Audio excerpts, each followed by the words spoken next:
You've been a huge advocate in your political career of advancing women into the political arena, of amplifying their voices and making them part of the dialogue. Why is it such a challenge, do you think, for women to raise their hands to run for political office? It was a challenge for you. What are the biggest stumbling blocks? Well, some of the things I was afraid of, I felt almost embarrassed to say I want to run for Congress. I felt like, why? Well, I was like a lot of young women. I just felt, am I qualified? Am I smart enough? Am I tough enough? Can I do this job? And I doubted myself. A lot of us doubt ourselves, and it's something we have to overcome. And so I write a chapter about that the ambition is not a dirty word, that it's okay to aspire to big things, that in fact, you know, we're graduating more than half the college degrees, more than half the advanced degrees. We have our voices, we have life experiences that are important, and that if we share them, outcomes are very different.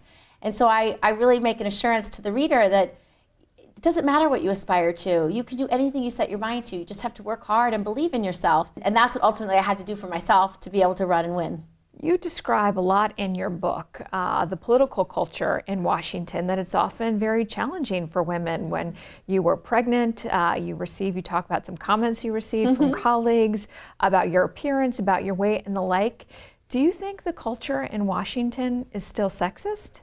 Well, I think the culture in most places has a certain level of sexism. I don't think the workplace rules actually reflect today the face of the workforce. I feel like most of our workplace rules are stuck in the Mad Men era, when there's this expectation that men go to work and women stay at home. But in reality, today, 8 out of 10 families, women are working. The wives and the moms are working. And in 4 out of 10 families, they're either the primary or sole breadwinners for their families.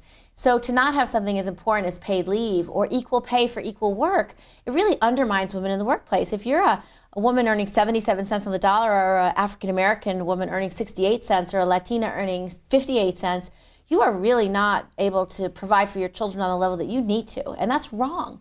So the book's quite a bit of a call to action to ask women to be heard on these things and to change these workplace rules, to make sure that, of course, we should fight to break the glass ceilings, but we also have to fight to clean up the sticky floor, this notion that if you are a low-wage worker and you are a primary or sole wage earner and you're getting paid less than your fair share, well, it's hard for you, and it's hard if there's no affordable daycare, and it's hard if there's no universal pre-K, and if your mother's ill and you can't care for her and you have to ramp off your career, the likelihood of you ramping back on where you left is lower, and you know, you may never get paid the amount you were paid before you left, and that constantly is pulling these women down into the lower wage jobs, and it hurts our economy and it hurts America. In your book, you say, you describe the state of women in this country, and you say, quote, "I'm scared that the women's movement is dead, or at least on life support." Yeah. Is it really that bleak? Well, you know, I sometimes get depressed because when I first started focusing on this call to action called Off the Sidelines, before it was ever a book and it was just an idea and about a way to engage women, it was because it was the first year, it was 2010, that the percentage of women in Congress actually went down. First time in history. And I thought, God, we are going in the wrong direction. And to have Congress constantly bickering about women's reproductive rights, battles that my mother and my grandmother not only fought but won, to have us still fighting them, I thought, this is crazy. Why can't women's voices be part of these decisions? And how do we elevate them? We are only 18% in the House, we're only 20% in the Senate. And so how do we assure women that not only does their voice matter, but if they raise it and hold these elected leaders accountable, we'd have a better outcome. And we certainly wouldn't fixate like the last 2 Congresses on whether women should have access to affordable contraception.